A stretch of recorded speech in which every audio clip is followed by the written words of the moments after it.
साहब, इस थैले में मेरा बेटा है, उसकी लाश है। मेरी पत्नी अस्पताल में भर्ती है। मैंने उससे झूठ कहा कि बच्चा मशीन में रखा है और बिल्कुल ठीक है, लेकिन हकीकत ये है कि मेरा बच्चा मर चुका है। आपसे हाथ जोड़कर गुहार है, मेरे बच्चे को जिंदा कर दीजिए।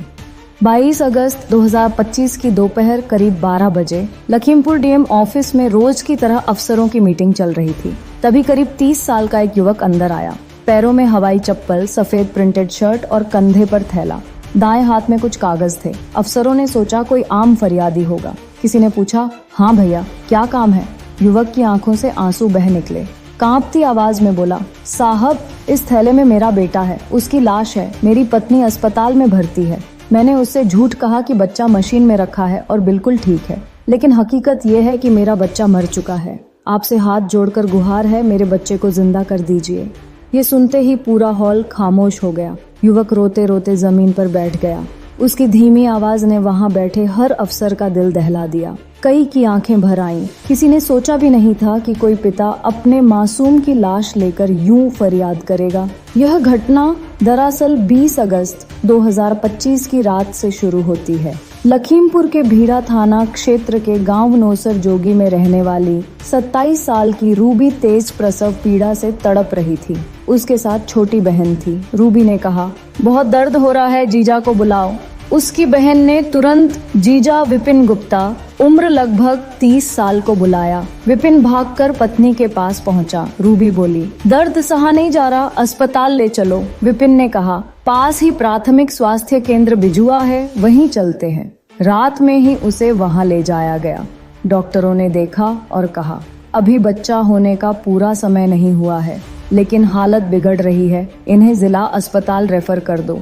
रात में ही रूबी को जिला अस्पताल भेज दिया गया, लेकिन वहां भी हालात सुधरे नहीं। दर्द और परेशानी लगातार बढ़ती चली गई। रूबी की बहन बेहद परेशान थी। उसने गांव की आशा कार्यकर्ता दीपा से मदद मांगी। दीपा ने कहा, तुम गोलदार अस्पताल महाबागंज ले जाओ, वहाँ इलाज ठीक से होगा। कोई दिक्कत हो तो मैं बात कर लूंगी। परिवार मजबूरी में मान गया। विपिन अपनी पत्नी रूबी को गोलदार अस्पताल ले आया। वहाँ डॉक्टर हुक्मा गुप्ता और मनीष गुप्ता ने देखा और कहा, परेशान मत हो, इलाज कर देंगे, लेकिन पहले 25,000 जमा करने होंगे। विपिन बोला, साहब, अभी मेरे पास सिर्फ 8,000 हैं। आप इलाज शुरू कीजिए, बाकी पैसों का इंतजाम मैं कर लूंगा, चाहे मुझे कुछ भी करना पड़े। उसने तुरंत पैसे जमा कर दिए।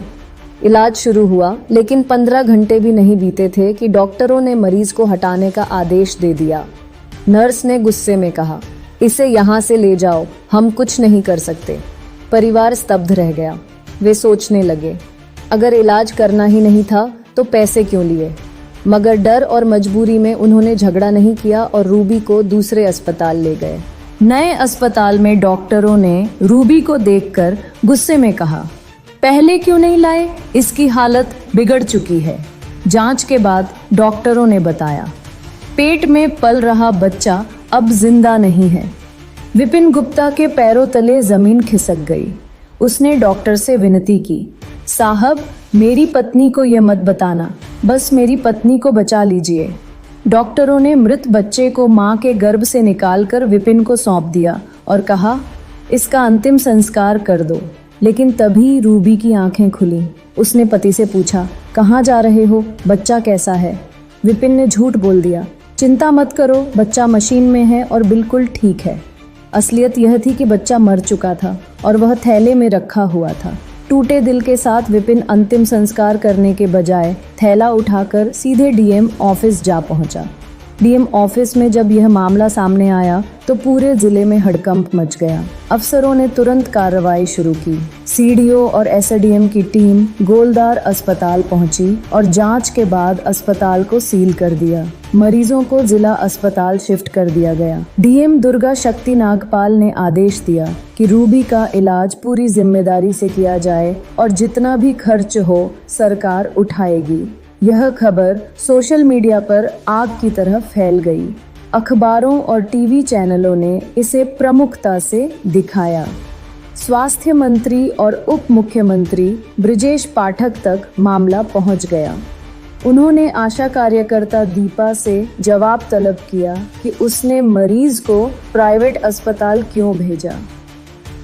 लोगों के मन में एक ही सवाल था, अगर सरकारी अस्पतालों में इलाज की व्यवस्था अच्छी होती तो कोई गरीब पिता अपनी पत्नी और बच्चे को लेकर ऐसे ठग अस्पतालों में क्यों जाता। विपिन गुप्ता की यह कहानी हर किसी के मोबाइल तक पहुंच गई। लोग आहत भी हुए और गुस्से में भी।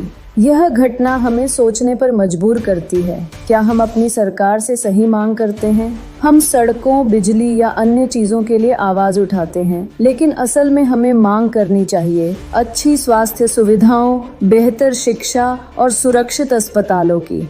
गरीब की सबसे बड़ी मजबूरी यही है कि जब वो इलाज करवाने जाता है तो उसके हाथ में इलाज के बजाय मौत थमा दी जाती है।